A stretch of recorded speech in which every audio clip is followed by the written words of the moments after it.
Fitness and recreational facilities can continue to operate at 50% capacity, and that's in recognition of the importance of people to have opportunities to maintain their physical and mental health. First time he's ever said that. And we will allow one-on-one personal training to continue.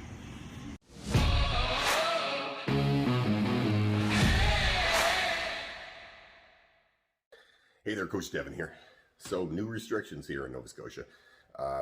Not an enormous surprise. I think they were going to come for a bit. I honestly thought restrictions were on the horizon, and I assumed they would be fairly restrictive restrictions.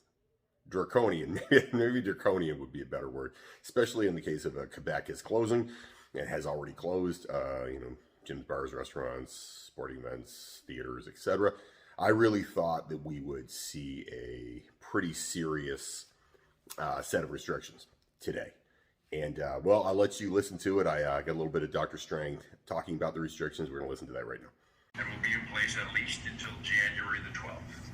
We will continue to monitor things closely and regularly reassess the need for any further changes. So I'll give you an overview of the new restrictions now, and you can find full details in the press release that has been issued today as well. But first of all, the distancing and masking requirements announced last week remain into effect. We are lowering the informal gathering limit to 10 people from the same household or in a consistent social group. I know this is not welcome news to people with big families, but our goal is to slow things down and limit our contacts. Larger groups do the opposite. They give the virus more room to spread. Festivals, special events, sports events, and in-person performances will be paused.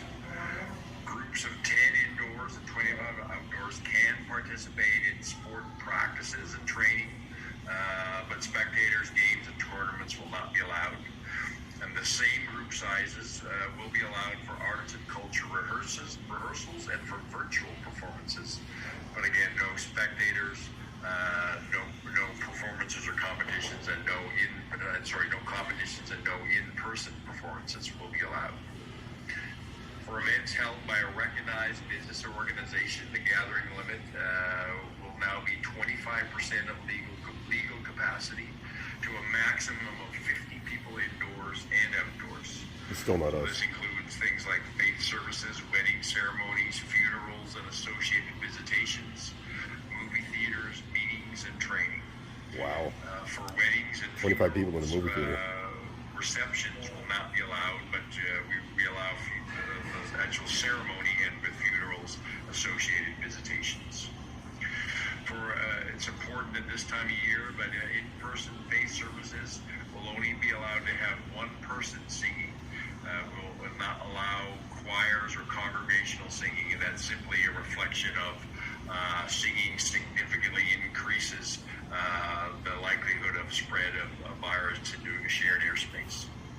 And food and liquor license establishments like bars and restaurants, if they have performance, will only be able to have one singer.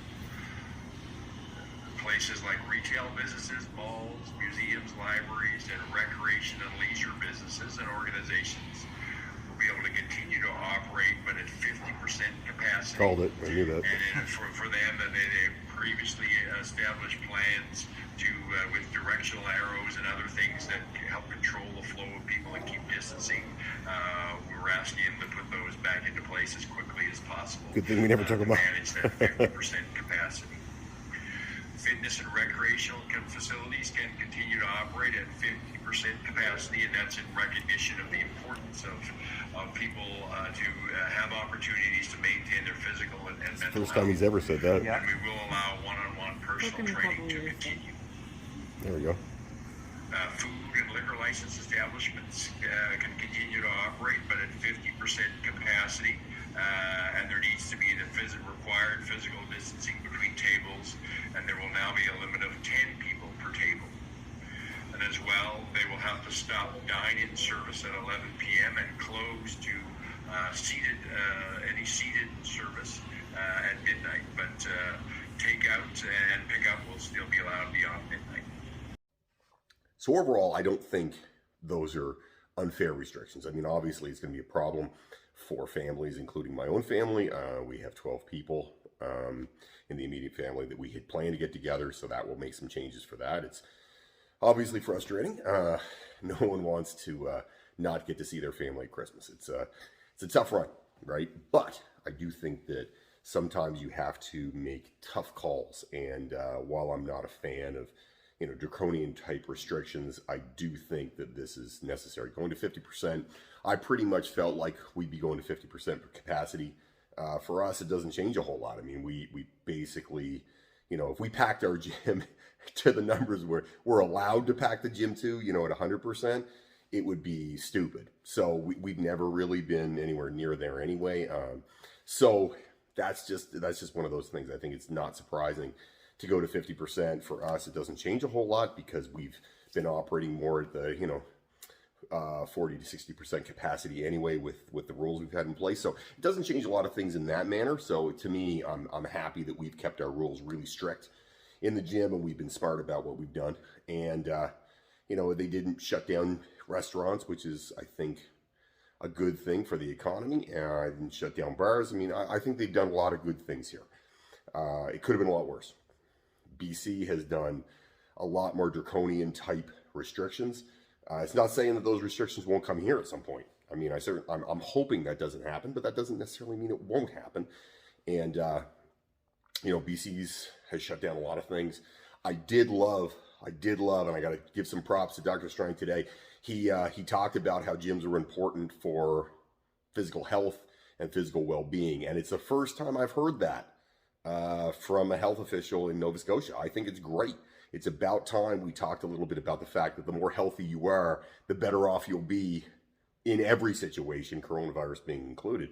The more healthy you are, the better off you'll be. So I'm happy that we're hearing that from Dr. Strang. It makes me super pumped to hear that that has gotten through and that people are understanding that. I know Dr. Strang probably doesn't strike me as a guy that goes to the gym himself, but he gets it a little bit now, and I think that's great. It's about time that we're talking about preventative measures. We've been talking about that, for years in my industry about, if we want healthcare to get better, let's help people be more healthy beforehand rather than putting Band-Aids on cuts later. Let's not be reactive to things. Let's be proactive to things. And I love the fact that he had something positive to say about that. So thank you, Dr. Strang, for doing that. I appreciate the hell out of that one.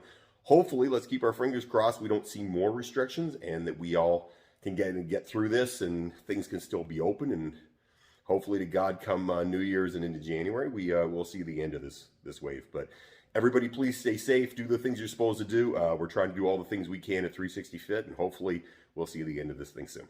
Take care, guys. Don't fight the awesome.